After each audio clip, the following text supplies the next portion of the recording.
Amém, queridos? Mais uma vez, graça, paz da parte daquele que vive e que reina para todo sempre.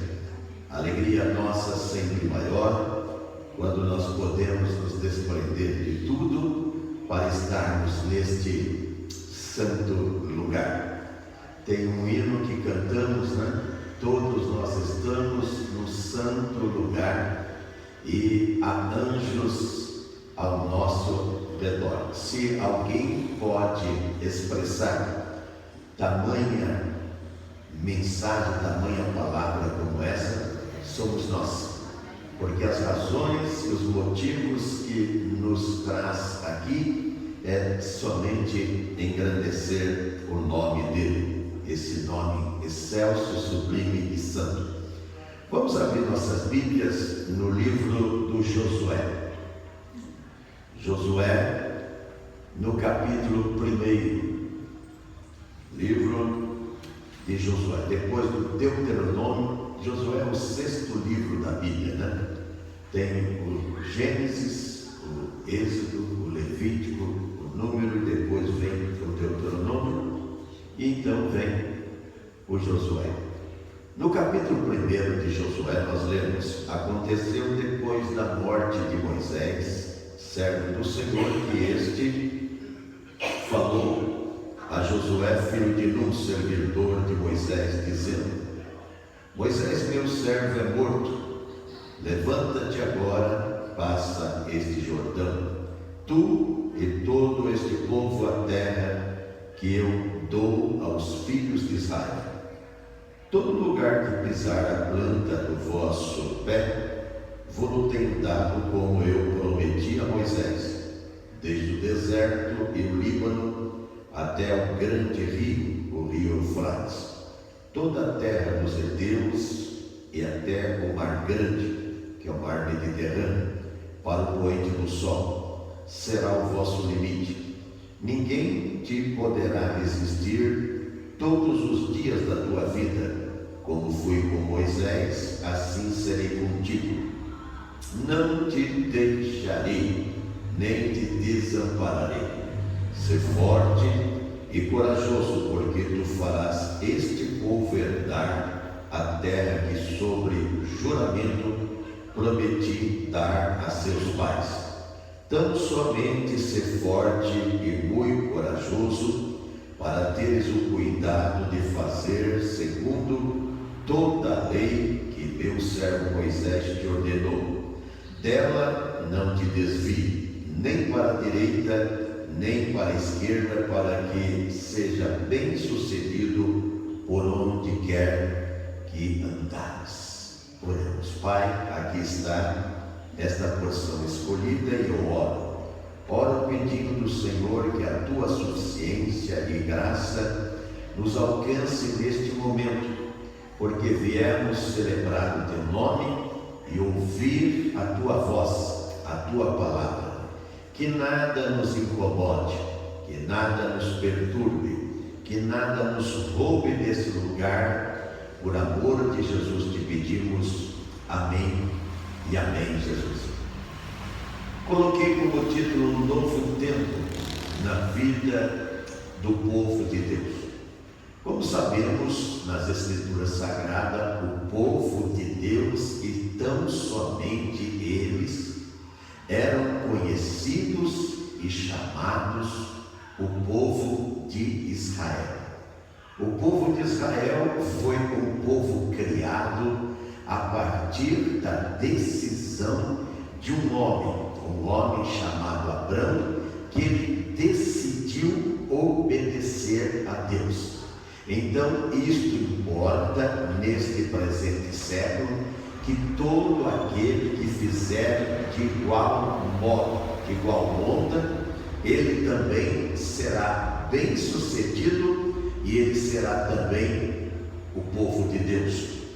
Nós sabemos que esse Israel, o povo de Deus, é um povo que foi separado, foi convidado, escolhido, e no propósito de Deus era para Deus, como sempre foi o sonho dele antes do pecado, habitar com o seu povo na terra. Deus, quando fez o homem, Adão e Eva, e os colocou no jardim do Éden, e isto é conhecido por todos na terra, mesmo aqueles que não são cristãos, mesmo aqueles que não são crentes, mesmo aqueles que não leem a Bíblia, mesmo aqueles que não são religiosos, eles sabem que Deus, a princípio, e mesmo aqueles ateus que não acreditam em Deus, eles sabem que existe uma história, não é história, uma história de um Deus Criador, que ele então, ao criar esse planeta, chamado planeta azul, planeta Terra, ele sonhou em criar a obra-prima da sua criação, que é o homem. Quando nós olhamos o homem no seu estereotipo, nos dias de hoje, nós ficamos imaginando se ainda é o homem a obra-prima da criação. E nós podemos afirmar categoricamente que o é sim. Por quê? Porque Deus, na sua infinita misericórdia, ele enviou o seu Filho amado, ele enviou Jesus Cristo. E Jesus Cristo então fez esta ponte entre o homem caído por causa do pecado lá no jardim do Éden e o Deus Criador que sempre sonhou em habitar com o seu povo. E todos nós, a partir de então, nós somos esse povo de Deus hoje, neste presente século, mas no passado somente um povo de Israel. Assim como para nós, no presente século, Deus tem uma promessa de uma nova terra. Ele não diz lá novos céus e nova terra onde habita a justiça. Deus, quando esteve aqui na pessoa do seu Filho Jesus Cristo, ele disse que em voltando para o Pai, ele disse: eu voltarei e vos levarei para mim mesmo. Você já imaginou, por seguirmos esta linha de pensamento, nós vemos o quanto que é sonhador esse Deus, e sonhar com pessoas como nós. Eu acredito que eu e você, se não estamos totalmente decepcionados com o ser humano, muitas das vezes já passou na nossa mente que o ser humano, muitas das vezes, ele não é realmente. Parece que esta expressão, essa palavra, né, esse vernáculo está errado, porque nós vemos eles fazendo pior do que aqueles que não são humanos, são irracionais. Devido ao quê? Devido ao pecado que cada vez se alastra mais nesse planeta Terra. Mas o texto que nós lemos está falando de um homem chamado, que dá título inclusive a esse livro, Josué. O Josué era um servidor de Moisés. E Moisés, todos nós sabemos, foi aquele homem que retirou, a mando de Deus, o povo de Israel, o povo de Deus, que estava há 430 anos cativo, escravo, lá no reino do Egito. E o Moisés chegou lá a mando de Deus, fez todos aqueles sinais tidos na Bíblia como as 10 pragas do Egito, né? Consumando com a morte do primogênito do faraó, quando então ele deixou, e tão somente ele deixou de resistir a Deus.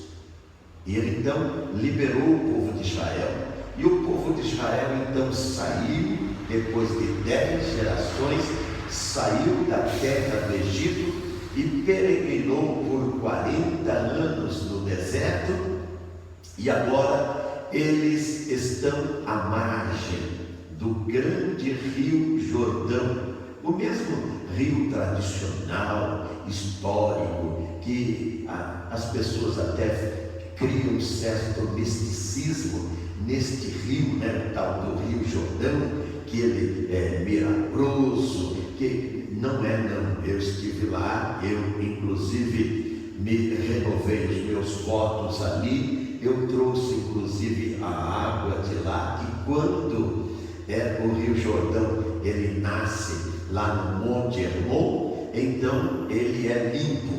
Mas depois, como praticamente todas as águas da terra, ele também está no rio tanto quanto contaminado por uma série de coisas. Não é os nossos rios aqui do Brasil, mas ele já não é um rio tão limpo quanto foi nos tempos de Jesus.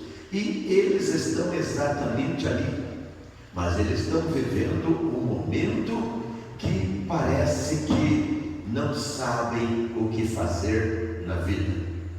Nós já vivemos muitos instantes como esse. Quando somos vitimados por uma calamidade, uma tragédia ou coisas similares a essa, nós ficamos como que perdidos. Eles estão como que perdidos ali. Por quê? Porque aquele comandante em chefe que fez sinais transcendental diante dos olhos dele, aquele ser que quando ele entrava na sua tenda e saía da sua tenda, Deus descia sobre uma nuvem, ou na forma de uma nuvem, na forma de um fogo, e conversava com Moisés, e eles viam tudo isso e ficavam extasiados. E nós também ficaríamos quando Jesus esteve aqui e Jesus fez grandes milagres, como cura de cegos, paralíticos, quando ele ressuscita mortos, quando ele faz aqueles sinais, as pessoas ficavam também boquiabertas com Jesus, não é mesmo? E o Moisés era aquele camarada que ele falava com Deus, era muito íntimo de Deus. Mas por que o Moisés o foi? Porque ele fez o mesmo que o Abraão fez. O que o Abraão fez? Ele obedeceu a Deus.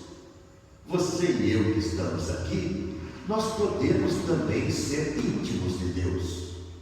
Agora, se nós nos deixarmos levar pela nossa natureza, pela nossa estrutura, pela nossa formação e por nossa que nós temos muito de nós, então evidentemente que nós não vamos conseguir, porque Deus ele quer irrestritamente que você o escute, que você o ouça. Ele mesmo diz que quem ouve a ele tem a vida plena, a vida eterna, a vida sem essas calamidades todas que nós estamos vivendo. Por quê? Porque você vai então ser íntimo com Deus, e isso não é pouca coisa. Você vai ser como o Abraão, amigo de Deus. E às vezes nós ficamos como que imaginando se isto é possível, e mesmo em lendo essas passagens, nós ficamos como que a duvidar se de fato isto é verdade ou aqui é uma espécie de um folclore. Não, o próprio Deus na sua palavra diz: a minha palavra é a verdade. Ele faz questão de enfatizar. E como que nós podemos acreditar que a palavra de Deus é a verdade? É simples. Muitos poderosos da terra tentaram obstruir que este livro fosse impresso e espalhado sobre a terra. E não sou eu quem digo, a história está aí, do quanto já foi feito para inibir que a palavra de Deus ela alcance a sociedade, a humanidade, enfim, as nações como um todo. Exemplo, aqui no nosso país, que temos liberdade de culto pela Constituição, não se pode abrir numa sala de aula uma Bíblia. Não se pode. Agora, interessante que lá no presídio, aí pode. E eu fico pensando, por que não não inverter esta regra e poder abrir com liberdade a palavra de Deus nos colégios, nas escolas, nas universidades, na faculdade, para que não precise ir lá para o presídio para conhecer como muitos, né? Eu lembro que eu falei até para um ex-presidiário que ele já não queria mais voltar a ouvir a igreja. Eu falei para ele: olha, parece que você só quer servir a Deus na cadeia. A minha mulher estava perto. Eu disse para ele: não tem problema, Deus pode mandar você de novo para lá. Ele falou: pastor, vira essa boca para lá. Mas se eu sou Deus e sei, e Deus sabe de todas as coisas, que Ele só quer negócio comigo na cadeia, o que eu faria? É um raciocínio lógico. Eu o levaria para lá. Por quê? Porque Deus pagou um preço muito alto para a salvação do homem. E qual foi esse preço? O sangue do seu filho querido, do seu filho amado. Por isso que Pedro diz lá no 18 do seu livro, ele diz: você não foi salvo, você não foi ligado de novo, você não volta ao lar através do ouro ou da prata, que é um metal, um dos metais preciosos da terra, onde aqui as pessoas fazem uma guerra enorme para adquirir. Mas daí o Pedro diz: mas com o precioso sangue de Jesus Cristo, o Filho amado.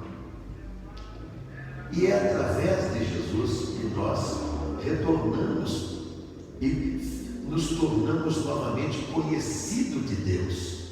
Esse Deus aqui, que agora Ele está convidando de novo um outro personagem, que é o Josué, que foi o auxiliar do Moisés, foi aquele office boy, aquele estafeta, foi aquele servidor que estava o tempo todo com Moisés. E agora Deus aparece para ele, como aparecia por Moisés, e diz para ele: fique em pé, levante. E ele então, sabendo do que acontecia com Moisés, ele fala: isso é um fato novo na minha vida. Até então Deus não havia conversado com ele. Através de Jesus, Deus está falando conosco, hoje mesmo está falando de novo conosco. No passado ele não falava. O que diz Hebreus no capítulo 1? Havendo, eu vou ler até para vocês, havendo no passado, diz a palavra de Deus, Deus falado ao povo. Quem era o povo? O povo de Israel.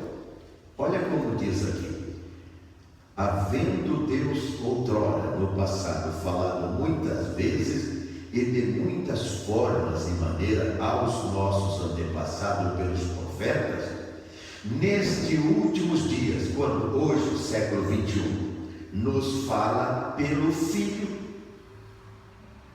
É por essa palavra que Ele nos fala hoje. Porque o Filho não falou para examinar as Escrituras? E as Escrituras é o quê? É isso daqui. Você percebeu? O Evangelho não é que essas pessoas estão apresentando aí um negócio que você precisa ter um alto QI para você entender o Evangelho. Não. Deus falou no passado com Josué. Não está falando aqui?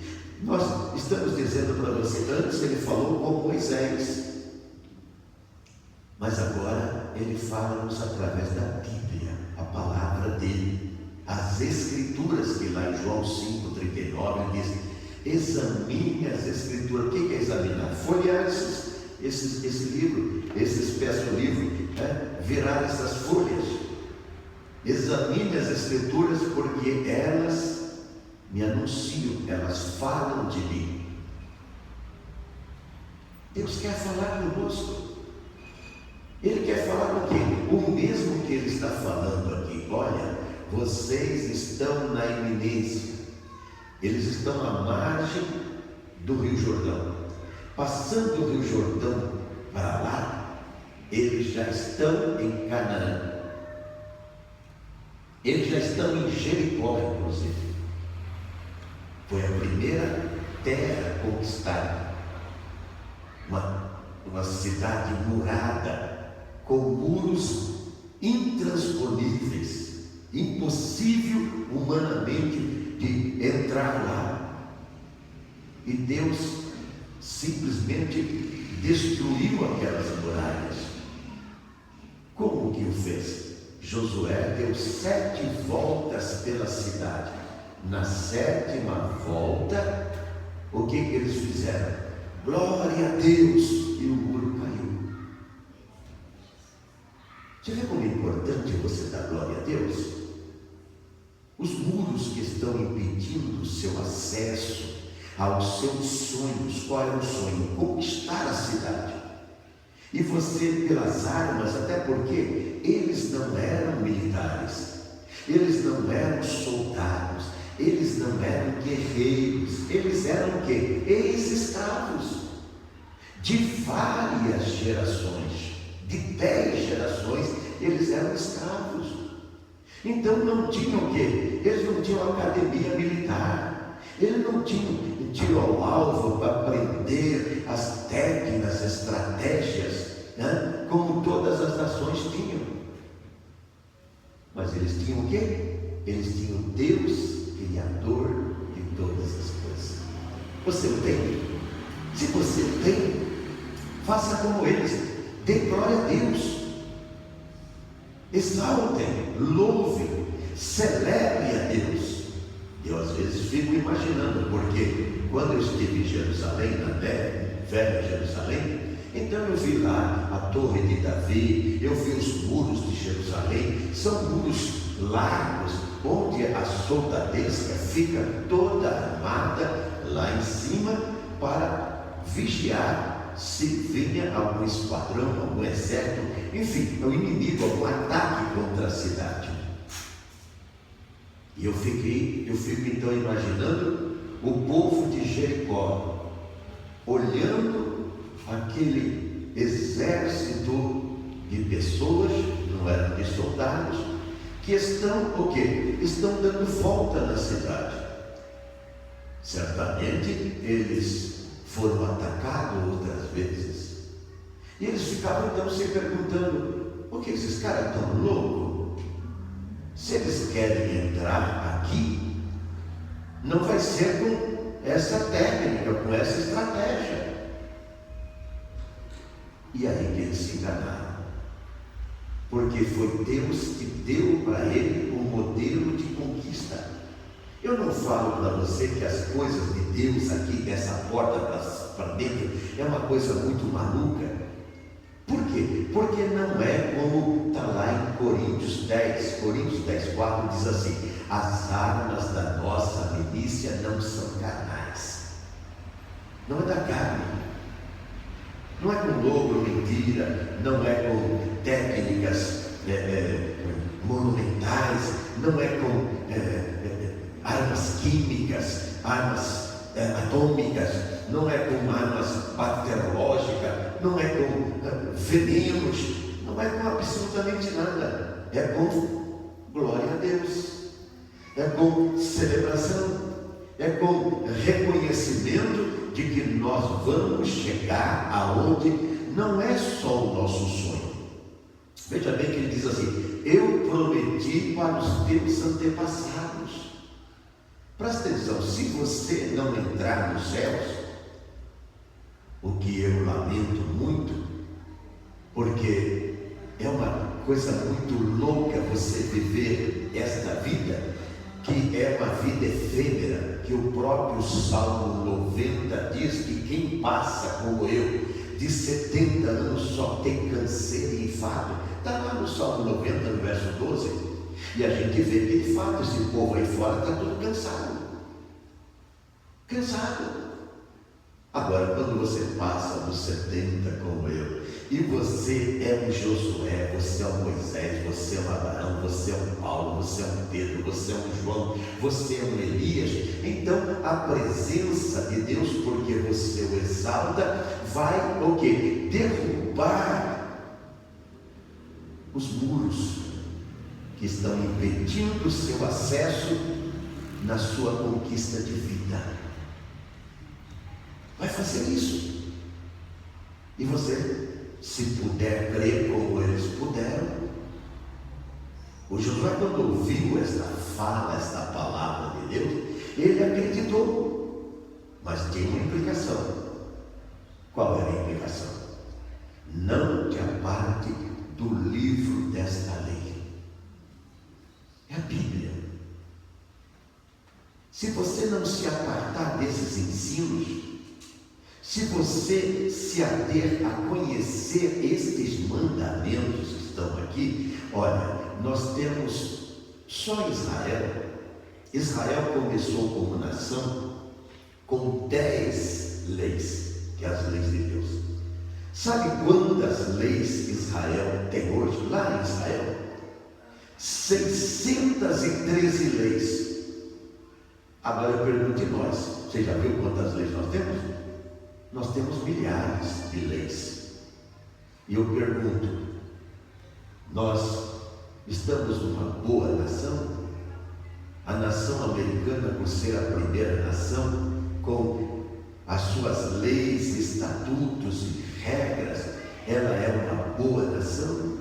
Não, elas estão em conflito, e agora muito mais em conflito. Mas na Europa, na Oceania, na Ásia, em qualquer dos continentes, existe. Não. Por quê? Porque nada absolutamente, não sou nem eu que estou falando. Mahatma Gandhi, que é intitulado como a grande alma, o Gandhi, aquele hindu que ele é honrado como é Mandela na África. Ele disse que se toda literatura ela sumisse da terra e ficasse só para o sermão da montanha, que é Mateus capítulo 5, 6 e 7, sabe o que ele disse? O mundo não teria perdido nada. É esse livro aqui. E ele não era crente, ele não era protestante, ele era hindu, ele não era cristão, mas ele sabia que o que está lá no grande sermão do monte, e olha, para mim, não se escandalize, para mim poucas pessoas se assemelharam tanto a Cristo como Gandhi. Para mim, a biografia dele é fora de série. Libertou a nação dele sem dar um tiro e fazer mal para uma pessoa sequer, com a ideologia que ele tinha. Ele acreditava na paz. E sabe que uma vez ele falou, infelizmente ele falou, ele disse: sabe quem me impede de ser um cristão? Ele falou: os cristãos. Isso foi Gandhi que falou. São os crentes que me impedem de ser crente, ele estava falando. Ele estava se referindo, evidentemente, à Inglaterra, que tinha domínio sobre a Índia naquele tempo, Estados Unidos e nação da Europa. Porque o Evangelho, embora comece em Jerusalém, ele se espalhou pelo mundo, pela Europa e pelos Estados Unidos. Essa é a história do Evangelho no seu quadrante. E esse Deus, que agora ele incita o Josué a tomar o quê? O bastão de autoridade, tomar o que? O cajado, né? Para ser o comandante em chefe, o líder daquela nação de Deus. A responsabilidade é muito grande, é como ser um pastor, e você saber que você é apenas um escolhido de Deus para orientar, para receber de Deus e explicar e levar aqueles que vão te ouvir qual é o projeto de Deus. E o projeto de Deus é a coisa mais bela, não existe nada igual, nada paralelo, nada que se assemelhe ao projeto de Deus para a vida do homem. E custou muito caro, porque nós não abrimos mão praticamente de ninguém da nossa prole. Quem é que vai abrir mão de um filho? Deus abriu. E as pessoas acham que é pouco. Eu estranho até porque as religiões, com sua maldade, simplesmente criam uma espécie de um amuleto, como um crucifixo, e diz para a pessoa que se ela ostentar aquilo, já é uma cristã. Eu já falei para muitas pessoas que usam crucifixo, que aquilo não é de monta nenhuma, não é de grande monta. Aí eles falam, por que não é? Não é o símbolo do cristianismo, eu falo, teologicamente é, só que está do lado de fora do corpo. Jesus, ele precisa morar dentro do nosso corpo. Ele quer o quê? Filho meu, dá-me o seu coração. Ele quer o nosso coração. E se você não der o seu coração, não adianta dar qualquer outra parte da sua vida para ele. Evidentemente que o coração que a Bíblia aqui incita você a dar é o que? É o seu pensamento, o seu juízo, sua mente, né? Coração por quê? Porque o coração é o órgão vital da vida, mas o coração não pensa, não raciocina. E a Bíblia faz o quê? Ela faz uma lavagem aonde? Na sua alma. Jesus falou, vocês são limpos pela palavra que vos tenho pregado, falado. É esta palavra aqui que te encoraja você agora a assumir um lugar que você nunca sonhou ser. Josué nunca sonhou ser o substituto do Moisés. E quem olhasse para Moisés não acreditava que ele ia morrer. Não acreditava. Um homem diz, né? Não, até porque, olha, ele vai levar-nos para a conquista da terra prometida, e até então não tinha acontecido. Mas de repente Deus olha para Moisés e fala, Moisés, vem aqui, sobe naquele monte chamado o Monte Ararat, ou Monte Pisga, e olha, norte, sul, leste, oeste, a terra que eu prometi, porque você vai ser tomado agora. Procuraram o corpo de Moisés, não acharam. Deus o tomou, porque eles iam idolatrar Moisés.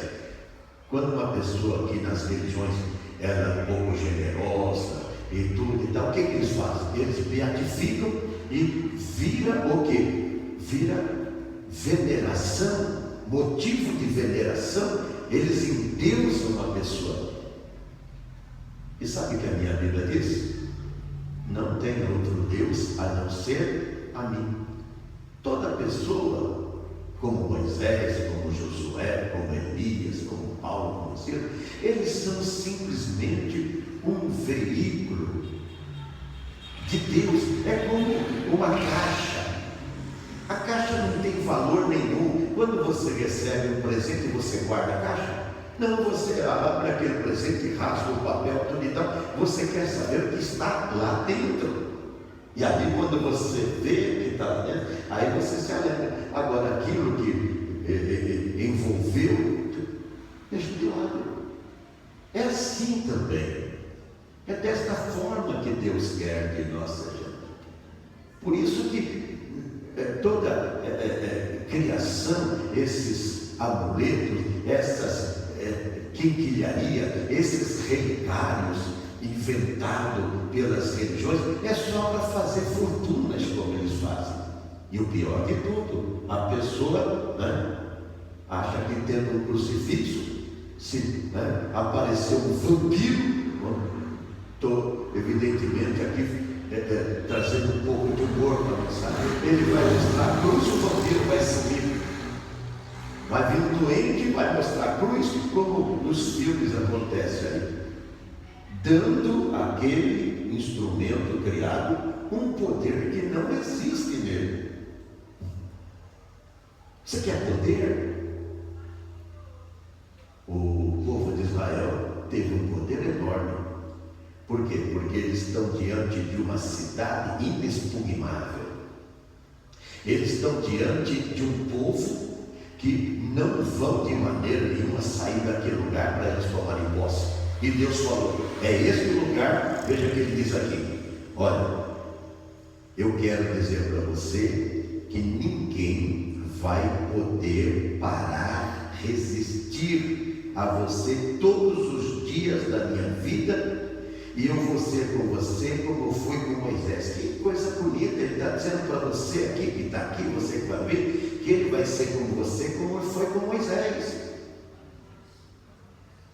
E as pessoas acham que é pouca coisa, né? Aí diz: então você precisa ser forte e corajoso, porque você fará este povo herdar a terra que sob juramento eu prometi para os seus pais, para os seus antepassados. E o que aconteceu? Eles estão lá até hoje. Eles estão lá, é aquele lugar, lá na Palestina, é aquele lugar de Canaã, é o lugar que o povo de Israel está. E este homem, que é o presidente da maior nação do mundo, agora ele reafirmou o que ele prometeu. Ele vai tirar a embaixada americana de Tel Aviv, porque oficialmente a cidade de Israel, a capital, não é Jerusalém. Oficialmente é Tel Aviv, para todas as nações. Mas Deus que deu Jerusalém para eles. E agora ele vai pegar a embaixada e prometeu. Agora, quando o presidente de Israel esteve lá, o Benjamin Netanyahu, ele prometeu, reafirmou de novo, ainda chamando ele de Bibi, numa forma tão pessoal, né? Eu vou pôr a embaixada nos muros de Jerusalém. Coisa de Deus, gente. Mas eles, como conquistaram Jerusalém? Eles conquistaram pela guerra dos 6 dias, em 67. Foi assim que eles conquistaram. Não foi dado de mão beijada para eles, não foi com falcatrua, não, foi com guerras. Por quê? Porque da mesma forma quando eles entraram em Jericó, e a partir de Jericó eles foram tomando toda aquelas terras, porque o que Deus falou? Olha, é de norte a sul, de leste a oeste. Desde as divisas lá do Mediterrâneo até lá o Iraque, onde está o rio Eufrates. Deus deu toda a geografia do povo de Israel. Quando eu estive lá, eu conversei com muitas pessoas. Em Jericó mesmo, os árabes dizem que vão arrancar Israel de lá. E vocês viram que hoje mesmo o presidente do Irã, porque agora com esse novo presidente ele está bem enroscado, com o outro não, ele estava de vento em popa, né? Ele falou que tem que varrer Israel do planeta. Hoje mesmo saiu nos jornais. É que o povo está envolvido com o carnaval, né? Eu não digo para vocês, Israel é o relógio de Deus para o que vai acontecer nessa terra. Assim como Deus ama-nos como igreja, Ele ama aquele povo. E assim como acontece com a igreja vai passar por um processo de perseguição muito grande aqui na terra, antes da volta do Senhor. Você pensa que a igreja está pronta para ser elevada aos céus? Não, não está pronta, não. Ela precisa ainda passar por um decantamento, ela precisa passar por uma expurgação, para saber quem é realmente. Eu conheço muita gente que quando as coisas apertam, eles soltam a franga, como diz diz aí fora, eles negam a fé. Basta isso daí mexer em alguma coisa do seu interesse. E Deus não quer negócio com essas pessoas, mesmo que seja um grande líder. O que ele diz lá no capítulo 7, 26 de Mateus? Muitos me dirão naquele dia, a partir do verso 22 ele começa a falar: eu preguei, eu fiz milagre, eu fiz tudo. Ele vai dizer: eu não te conheço, eu prefiro não fazer milagre nenhum. Embora Deus nos capacite, ele diz: no meu nome você vai expulsar demônio, vai curar os enfermos. Quantos testemunhos? É que nós aqui não fazemos proselitismo disso. Nós temos milagres transcendentais aqui, confirmados inclusive com documentos de médicos e tudo, laboratório, mas nós não fazemos apologia disso. Onde que Jesus saiu pregando, dizendo: você viu quanto que eu fiz? Pelo contrário, quando pediram sinal para ele, sabe o que ele falou? Uma geração má e adúltera quer sinal, não tem sinal nenhum. Ele falou: o sinal é do profeta Jonas, que era ele, que ia ficar 3 dias na terra. Assim como Jonas ficou lá no ventre do peixe por 3 dias, o filho do homem, que era ele, também ficaria no ventre da terra. Deus não está aí querendo essas coisas espalhafatosas que as pessoas podem. Olha o concurso que tem essas igrejas de pessoas ávidas por coisas e conquista nesta terra. Jesus quer que você renuncie às coisas aqui da terra, para você ser um conquistador, para você ver os muros caírem e você poder dizer: até aqui nos ajudou o Senhor, como está lá em Samuel capítulo 7. Nós temos um Deus que está tão interessado de que eu e você nos coloquemos como Josué de pé para ouvir a palavra dele. Ele falou: olha, você vai fazer esse povo herdar a terra prometida. Tem muitas pessoas que elas ainda nem conhecem a terra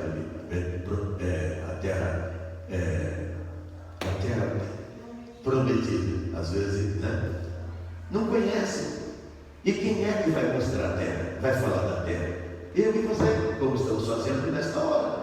Então nós faremos eles herdarem a terra prometida. Então Deus está transferindo aquilo que ele deu para Josué, assim como tinha dado para Moisés, para mim e para você. Porque se a igreja não falar, o que o próprio Jesus falou? As próprias pedras vão ter que clamar. Somos nós como igreja, nós somos os Josués do tempo presente, que é o tempo do fim. Ninguém pode de maneira nenhuma negar que nós estamos vivendo os últimos tempos deste velho mundo. Pessoas que não são crentes e veem o estado que está esta terra, eles mesmos dizem: olha, esse mundo está no fim, esse mundo está no colapso, esse mundo está sangrando e não tem muita vida, não tem muito sangue para resistir. Isso é verdade, mas Deus, como prometeu para eles, tinha uma terra prometida que eles estão até o dia de hoje. Deus tem para nós como igreja também o que? Novos céus e nova terra. Ele diz: vocês se sentarão comigo no meu trono. Está lá no capítulo 19 de Mateus. Assim como eu venci, ele diz. Foi fácil para Jesus? Não, ele morreu, gente. Ele diz: assim como eu venci, assentei no trono do meu Pai. Ele diz: vós vencereis. Por que você vai vencer? Porque você vai, glória a Deus, e ele vai derrubar as barreiras. Você não vai ter que usar as mesmas armas que são as armas desse mundo, são muito nojentas. Pelo contrário, nos é proibido usá-las. O crente não pode mentir, não pode roubar, não pode adulterar, o crente não pode fumar, não pode beber, não pode. Por quê? Porque ele precisa manter o juízo e ser o quê? Similar, semelhante, igual a Deus, cada dia melhorando. Eu hoje sou melhor do que ontem e pior do que amanhã, porque a presença do Senhor a cada dia, e não sou eu quem digo, Paulo escrevendo lá em Filipenses 1,6, o que ele diz? Ele diz que aquele que começou a boa obra aperfeiçoará até os dias de Cristo Jesus. Qual é a boa obra? No dia que você ouviu o Evangelho. Primeiro dia que você ouviu o Evangelho, grandes obras, boas novas da salvação, convenceu você de que você não pode mais continuar o mesmo. Aí você começa a ter uma certa ojeriza pelo pecado. Você então começa a se distanciar de tudo, e aquilo que para você era tão natural, os caras estão pulando o carnaval e acham que é natural. Até as pessoas da igreja estão lá, tanto a igreja católica como a igreja protestante, espíritas, e nem fala mesmo, eles já soltam a franga mesmo, né? Direto, entendeu? Agora, as religiões islamitas, budistas, então, eles entram nessa festa aí e eles se esbaldam, não é mesmo? Agora, o cristão não. O cristão se distancia de tudo isso. Por quê? Porque a nossa festa é outra. A nossa festa, a nossa alegria é outra. Nós não precisamos desses estupefacientes, nós não precisamos desses aditivos, nós não precisamos desses expedientes que eles se servem para extravasar uma alegria. Eles dizem que é alegria, mas eu pergunto, a que preço essa alegria? A que preço? Quanto que se paga? Nós sabemos que os lares, as famílias, no carnaval, eles já são atacados durante todos os dias e meses do ano. Mas nesta semana festiva do carnaval, o diabo então ele faz uma colheita muito grande e ele dissemina toda sorte de males que só uma mente doentia como é dele pode o que criar. E aí as pessoas que estão do lado dessa porta para lá não conhecem a Bíblia, e o pior, não conhecem o Deus da Bíblia, eles se largam em todo esse mundanismo e essa imoralidade que é o carnaval. Mas nós não somos assim, não aprendemos assim de Cristo, diz Paulo. Nós aprendemos que em Cristo nós somos modestos e vamos sempre nos ater a fazer o que Jesus fez, obedecer a Deus. Jesus, quando estava aqui, o que ele disse? Eu não faço nada por mim mesmo, ele disse, está em João 5,30. Eu não faço nada da minha própria cabeça, como ele me manda, quem ele, o Pai, assim eu faço. E quando você faz, o que acontece? Os muros de Jericó caem por terra, os obstáculos são removidos, as dificuldades são o quê? São dirimidas, os problemas são solucionados e a resposta de Deus vem. E Ele quer fazer isso com cada um de nós também. Basta nós, como Josué, ficarmos em pé e ouvirmos a palavra de Deus. Fiquemos em pé e oremos. Pai, eu adoro o teu santo nome. Te louvo por ouvir. E não há nada, Senhor, tão sublime na terra e maravilhoso como ouvir a tua voz. Digna-te nos abençoar, para que a tua palavra, Senhor, ela fique cravada em nossos corações, em nossas vidas, e possamos tomar a derradeira decisão, como Josué o fez, de ouvir a tua voz, não sairmos da palavra que o Senhor tem nos falado, para então vermos, ó Deus, que em Ti nós podemos conquistar a terra prometida. Obrigado, Pai, no nome de Jesus.